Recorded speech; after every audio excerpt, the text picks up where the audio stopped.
My name is Elizabeth Simpson, and I am primarily here today to talk about the local chapter of Showing Up for Racial Justice, which is the local chapter of a national organization. The national organization, I think, was created in maybe 2011, and the local chapter was created in 2013-14 in the wake of Michael Brown's murder. The primary role nationally is to create a multiracial network that mobilizes white people for engaged racial justice work. Locally, because there are so many powerful, historical, and profound groups that are working on issues of racial justice already, the local chapter primarily serves to link different organizations doing racial justice, to create a network of people who can respond to calls of action, and particularly to not just activate and mobilize white people, but sort of provide a landing pad, a launching pad, before they engage in Black and people of color-led organizing, so that they don't have a lot of vim and vigor, excitement, splash down into a group and cause a lot of havoc instead of making contributions.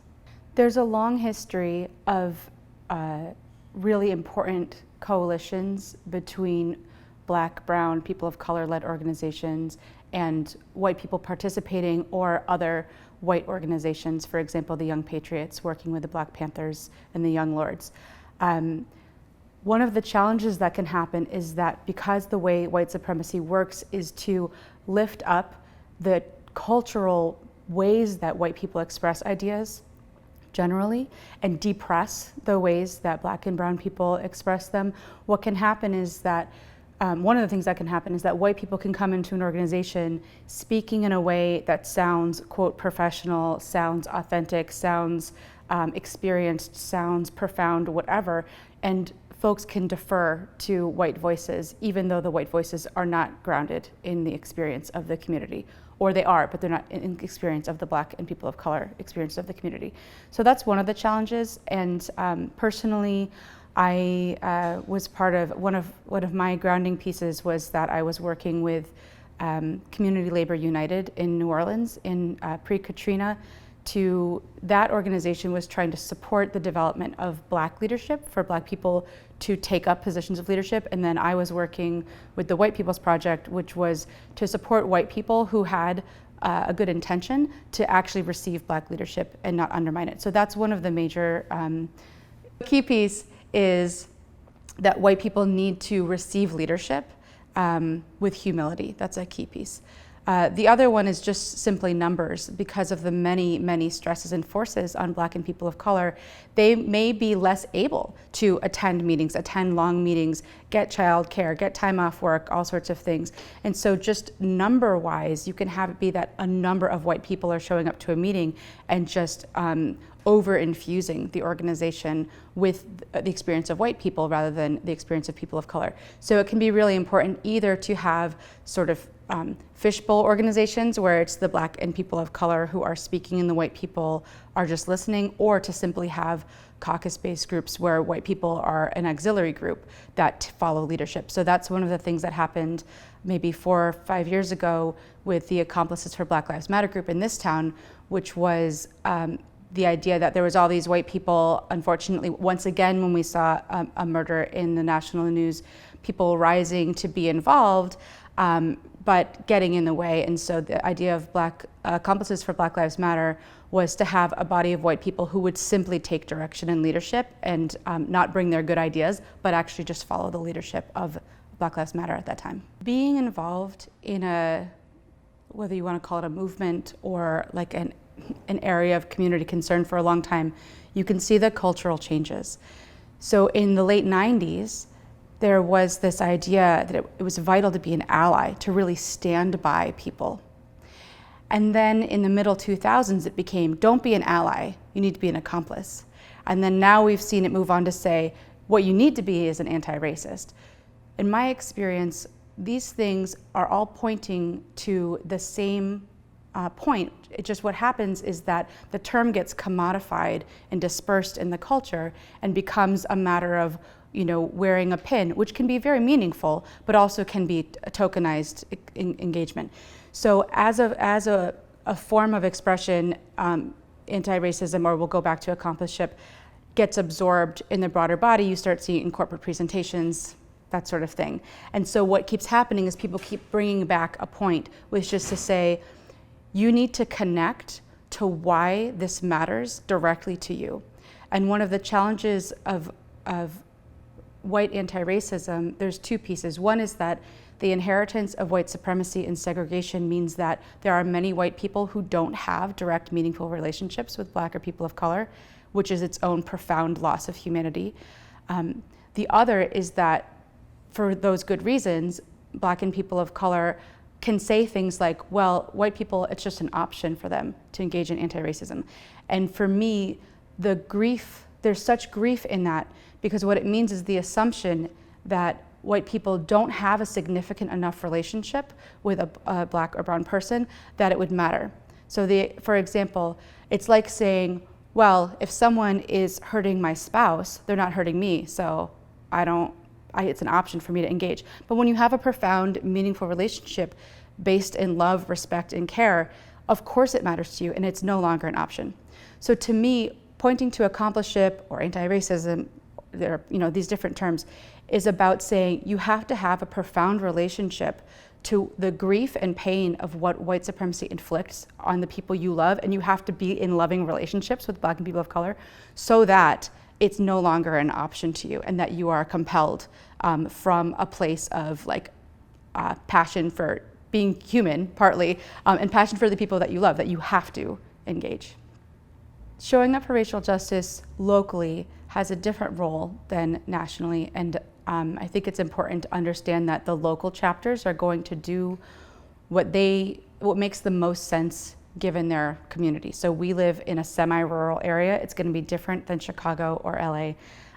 Chapters that are in the middle of Wyoming are going to be even more rural and take different strategies.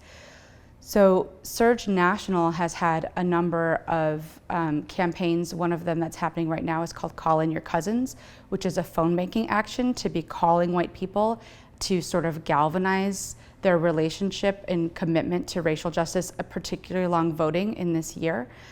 So that's the national thing, and people locally are participating in that. Locally, what our chapter of Showing Up for Racial Justice has done primarily is to activate people to make a commitment and then to be able to follow up on that commitment. So that is less one-time events and more ongoing support for, here's what you can do, what are you gonna do, did you do it, did you not do it, if you didn't do it, why didn't you do it, how can we correct that gap, and what are you gonna do next? Rinse, wash, repeat.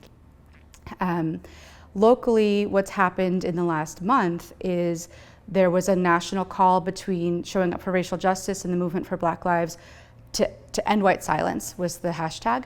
And so we had a series of events where people would go outside of both the Champaign and the Urbana and other surrounding areas, police stations with signs that say End White Silence, but linked with a sign that says End White Silence is making the commitment. What are you going to do? Who are you going to speak with? When are you going to speak with them? How will you prepare yourself to do it? How will you know that it was successful or not successful? So it was tied to an action.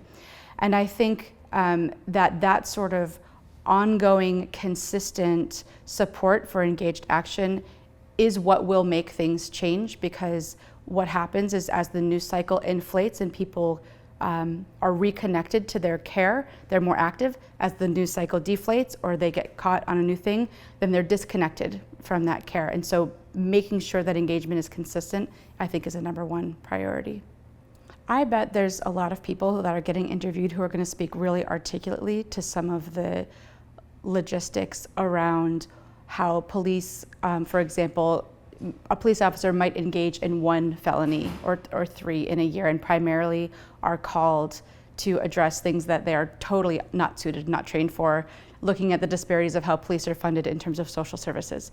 So I'm gonna leap off of that and go to a broader level, that we live in a culture that is based on punishment and incarceration. And in order to fully defund the police, I think what needs to happen is a reorganization of how we think of what harm looks like and what repair looks like on a personal level, on a group level, and on a community, regional, and national level. So what that means is looking at, for example, what are we doing in homes in terms of punishment? For grounding. Grounding is a form of incarceration, a small form. What are we doing in schools with suspension, in-house suspension, for example, or sitting in a corner in a room? What are we doing in our lives, and what does it look like to restore harm? Right now, we have largely, the broad cultural norm is to repair harm is to punish another. Well, of course, punishing another doesn't do anything to actually restore the harm, but it gives a sense of witnessing to the degree of impact the harm had. So we need to figure out what are the ways that we can acknowledge, witness the degree of harm that are actually meeting needs and meeting the harm rather than simply this method of punishment. When we shift that, we are not going to look to police because it's a dumb structure to be bringing men with guns. Also, of course, I'm sure other people have spoken to this, but just recognizing the history that policing came out of trying to regroup recently freed enslaved people to continue an inexpensive labor pool that continues today. When we recognize that, we should just drop it like a hot potato on principle. And even if we need to address potentially violent crimes and situations, we need to do it through another mechanism, because every time we call the police, whether we mean to or not, it's a form of implicit bias. We're saying we are reifying this inheritance of slave catching. I think to answer a question about how our culture is built on punishment as what it looks like to restore harm, you have to go back to the roots of where white people came from in the United States, and the emergence of the concept of white people as a way to divide poor people, indentured servants, enslaved people who were from Africa and South America, convicts, who were allying with each other against a power that was consolidating wealth in small ways. And so the emergence of white people came from the idea that we're going to give certain people some privileges in exchange for effectively policing the other people who are actually their peers. So that root of separation, for me, is the heart of where that's the heart of why it's possible to have prisons and policing, because you have to have distancing from the impact of what your actions are. So when a neighbor has, say it's, they're playing loud music and it's 1 in the morning and I have to get up in the morning, I don't go to the neighbor because I don't have a relationship with the neighbor. I call someone with a gun instead. So for me, a key piece of this is, again, around relationship building and the terrible inheritance of dissociation from our own bodies and dissociation from others' bodies in terms of the impact. Part of the only way that people in any position of power can maintain their position of power is by dissociating from their own body experience and dissociating from the people that they're harming. And so that dissociation is what makes incarceration, which is excruciating. It's torture. And we recognize internationally, we recognize that solitary confinement is torture. But only recently did we close our solitary confinement prison here in Illinois. That was a good step. In terms of both the local chapter of Surge and national, I can't speak to that because we haven't had a collective policy on that. But I do know that there's a lot of alignment with prison abolition, period, in part because of its roots as an extension of slavery. And so number one, you have to stop the pattern somewhere. And for anyone who's saying, well, we need something, okay, if you need it that badly, let's figure out something different. But I think defunding the police is a political, technical, logistical piece of harm reduction, and it's a potential start towards supporting, in a scarcity model, we're saying, well, we have to take money away from policing so that we can put it towards social services. Whereas abolishing the police is to shift the entire culture away from the idea that you're going to bring someone with a gun, with very little training in interpersonal relationships, domestic violence, mental health. You're going to bring a person there rather than engage in the personal relationships that are happening, rather than engaging in relationship building. So to me, to abolish the police means to be investing in a culture change. That means we're going to connect with each other around the conflicts we have in community, which can seem awkward, time-consuming, but effectively, it actually takes less time and less resource to do those front-end things. And we see that in terms of recidivism. You put people in jail, you engage people with the police, it's a black hole spiral of personalized terror and trauma. It doesn't work, it costs taxpayers money, et cetera. And when you invest in alternative methods, which are primarily around helping people identify, well, what's the impact of what I did, what kind of support do I need, and collectively taking responsibility for why did a person enact this harm. If assuming, let's just assuming the person did something, oftentimes people are incarcerated and they actually, it's just racism. Yeah. I think the distinguishing characteristic of being revolutionary means a long haul commitment to really see through all the nooks and crannies of the change you're talking about. Because when we're talking about system change, community change, it's not a matter of taking out one leader, taking out one person, taking out one institution. It's a matter of changing the way that, for example, white supremacy or prison mentality has infused us. In order to shift that, you're going to have to be involved in a super long haul. That doesn't have to be a burden, actually. So to me, a big piece of being a revolutionary, and you can go to different leaders about this, Che Guevara talks about it, being about love, lots of people, bell hooks. To be revolutionary is to be connected to a profound sense of love and aspiration, knowing that all the people in your community are worth, I don't want to say, that connecting with people in your community is worth the inconvenience of facing the ways that supremacy has infused you, whoever you is. So to be revolutionary, to have a revolutionary organization, means to not ascribe to party politics and say, it's our way, and if it's not our way, you're out. That's a profound piece of coalition building. To be revolutionary is to leave no one behind. Bob Moses has said, if you want major social change real fast, put all the activists on the bus, you'll get there real fast, but we don't want just the activists on the bus. We want everybody on the bus. So revolution is a slow bus. So it's to ride the bus and not get off.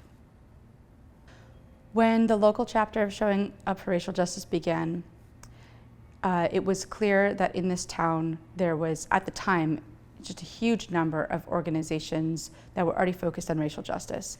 And so we saw our work as connecting those organizations together so that, for example, groups were not having events on the same day, or if groups were gathering resources for a certain campaign, they could leverage the resources amongst each other. So we started developing a racial justice organization directory, and I am I'm excited to see the Anti-Racist Coalition as a potential catalyst to, again, bring more organizations into contact with each other. One of the challenges in coalition work is that there are many, many different strategies that people are going to use, and a lot of folks are attached to their strategies. And so they will say, well, what we need to do is this, and what you're doing is not it. And so there can be infighting. This, of course, was supported in the, by COINTELPRO in the late 60s and through the 70s, functioning to divide groups based on small party differences. And so I think a key piece that coalition building needs to pay attention to is what are the ways in which division is getting sown in ways that are not relevant to our ultimate goal. So paying particular attention to, how can we support all strategies as long as they're not against our goals. A key piece that I think is very important for the success of the Champaign County Anti-Racist Coalition is to connect as any group, any entity, any person who wants to do racial justice or really any community work needs to go to the community and listen to what's already there and connect and build on what's already present in the community. It's very easy for someone to come with a new idea. It's so new.